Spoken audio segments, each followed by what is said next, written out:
ओम सूर्यदेवाय नमः। ओम सूर्यदेवाय नमः। ओम सूर्यदेवाय नमः।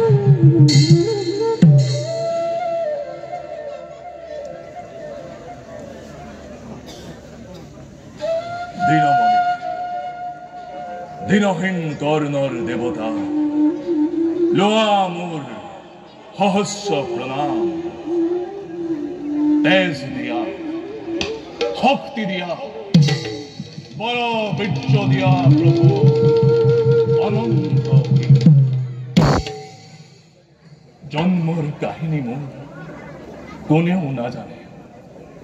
জন্মিছো মই তোমার এই দেববীর্য আশীর্বাদ শিৰত লৈ, তথাপিও পদে পদে উপেক্ষিত হই, নির্যাতিত হই করিছো পার মই মোর জীবন। বৃত্তি তুমি দিব্য জ্যোতি উজ্জ্বল মাতঙ্গ, উদ্ভাসিত হই বিশ্ব তোমার জ্যোতিরে। আর মই পুত্র তোমার চির অভিভক্তা, চির অভিভক্তা। কর্ণ, কোন তুমি? পুত্র কর্ণ। কোন তুমি দেবী? আসম্বিতে উপস্থিত হই মোর কাষত পুত্র বুলি শুনাৰ আহি মধুৰ বচন। যে কি নোহোৱা তুমি জানিবৰ মোৰ নাই প্ৰয়োজন। পিতৃ পূজা শেষ হ'ল মোৰ, বাকী থকা ফুলৰ অঞ্জলি অৰ্পণ কৰিলো মই তোমাৰেই চৰণত। পুত্ৰ বুলি সাদৰেৰে কৰিবা গ্ৰহণ। লোৱা পুত্ৰ, হিয়া ভৰা আশীৰ্বাদ মোৰ। কুন্তিময় পাণ্ডৱ জননী,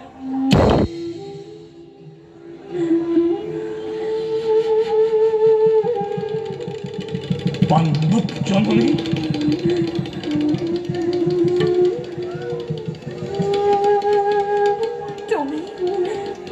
তুমি পুত্ৰ শ্ৰেষ্ঠ পাণ্ডৱৰ তেজোদীপ্ত সূৰ্যৰ নন্দন।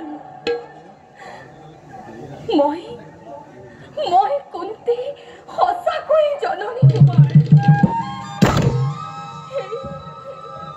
সেই অভাগিনী মাতৃয়ে আজি ল'বলৈ বিচাৰিছে তোমাক বুকুত সাৱটি পুত্ৰ। মাতৃ তুমি পঞ্চ পাণ্ডৱৰ, সেই নিমিত্তেই তুমি জগতৰ পাইছা বন্দনা। কিয় দেৱী উপজাচি আহি এই নিক্ষীণ হতভগা কৰ্ণক দিছা মাতৃত্ব তোমাৰ? মইতো বিচৰা নাই সেই অধিকাৰ, নাই দিয়া মই হৃদয়ত তেনে কোনো স্থান। যোৱা মাতৃ লৈ মোৰ ভক্তি অঞ্জলি, পঞ্চ পাণ্ডৱৰ মাতৃ হৈ গৌৰবিনী হৈ দূৰতে থাকা তুমি উজলি। নেচাপি বাকা মোৰ কৰিছো মিনতি। অভিমান এৰি দিয়া পুত্ৰ। যিমানে সৰু বুলি ভাবিছা মনত, নোহোৱা তুমি ইমান সৰু। দাতা কৰ্ণ তুমি ভুৱন বিখ্যাত, জ্যেষ্ঠ তুমি পঞ্চ পাণ্ডৱৰ। সেই কথা জগতে নাজানে, নিবিচাৰো আজিও মই জনাব সেই কথা। সুত পুত্ৰ হৈ ৰাধাৰ তনয় লাভ কৰি তুমি মোক কুমাৰী কালত কলঙ্কৰ বোজা ঢাকিবলৈ তুমি তুমি বিকটছিলা এই নিদাৰুণ নিক্ষিণ কৰ্ণ নদীৰ গৰ্ভ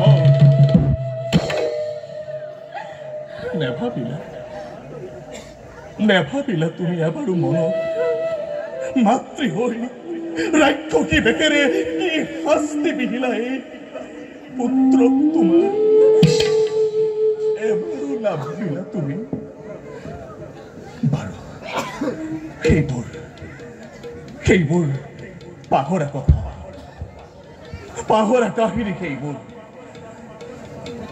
কিন্তু আজি তুমি কিয় আহিছা জননী কিয় আহিছা কৰ্ণৰ সন্মুখত তুমি চেনেহৰ মন্দাকিৰ ধাৰ বোৱাবলৈ কিয় জননী মেলি দিছা মমতাৰ ৰুদ্ধ দ্বাৰ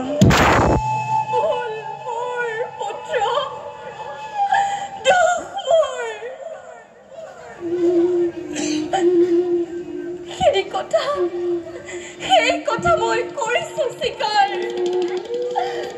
লুকুৱা কলংক উচ্চস্বৰে জগতত মই কৰিম প্ৰচাৰ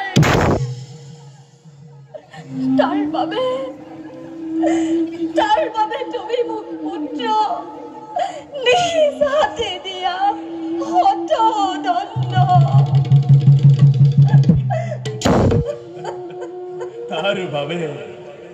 তাৰ বাবে আজি বহুত পলম হল দেৱী বহুত পলম হল তথাপিও মই তোমাক দুখ নিদিওঁ দুখ মোৰ অদৃষ্ট দুখ মোৰ ভাগ্য মই পুত্ৰ চিৰ ভাগ্যহীনা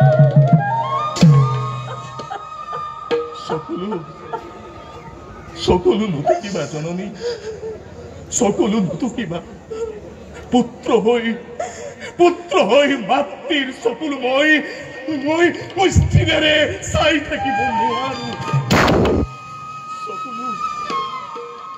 সকলো নতুকিবা এতিয়াও যদি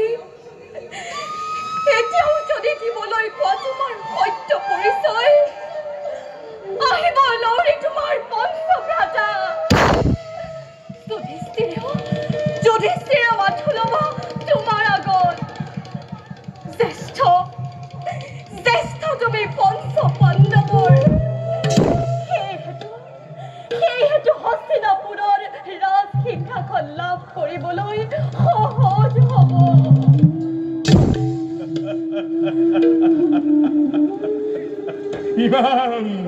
ইমান সৌভাগ্যৰ গৰাকী মই নহওঁ জননী ইমান সৌভাগ্যৰ গৰাকী মই নহওঁ সুত ঐক্য জীৱনৰ শ্ৰেষ্ঠ পদ মোৰ সুত পুত্ৰ মই ৰাধাৰ তনয় মাতৃ নালাগে ইমান কৰোণা কৰিব তুমি মোক নালাগে দুৰ্যোধন হিতাকাংক্ষী মৃত্যু মোক যাৰ সহায়ত লাভ কৰিছো মই ৰাজপদ অতুল সম্পদ আৰু সেই হিতাকাংক্ষী হৈ কৌৰৱৰ সতে মই ভাৰত যুদ্ধত অস্ত্ৰ তুলি নালাগে মোক ভাগ্য বল নালাগে মোক দৈত্য বল আছে মোৰ দুবাহুত অজস্ৰ শক্তি আছে মোৰ পুৰুষত্ব পৰায়ত্ত হৈ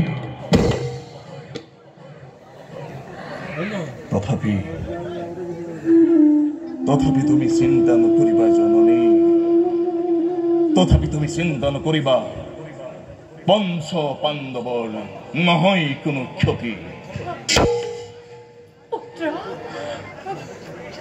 কি ভৰসা আছে তোমাৰ কথাৰ তুমি হেন মহাবীৰৰ হাতত পঞ্চ পাণ্ডৱৰ হ'ব জানো অৰ্জুন চিৰ প্ৰতিদ্বন্দ্বী মোৰ অৰ্জুন ব্যতীত মই চাৰি পাণ্ডৱক কদাপিও নকৰিব মই প্ৰতিশ্ৰুতিবদ্ধ শুনি প্ৰতিশ্ৰুতি তোমাৰ সন্তোষ মই লভিলো মনত কিন্তু পুত্ৰ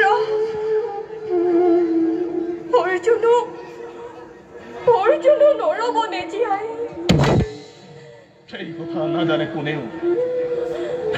কোনেও নাজানে মই তোমাক আগতেও কৈছো হয় যুদ্ধত কৰ্ণ বধ হ'ব নহয় অৰ্জুন হয় থাকিব অৰ্জুন নহয় থাকিব কৰ্ণ চিন্তা নকৰিবা তুমি চিন্তা নকৰিবা পঞ্চ সন্তান তোমাৰ থাকিব যেনে তেনে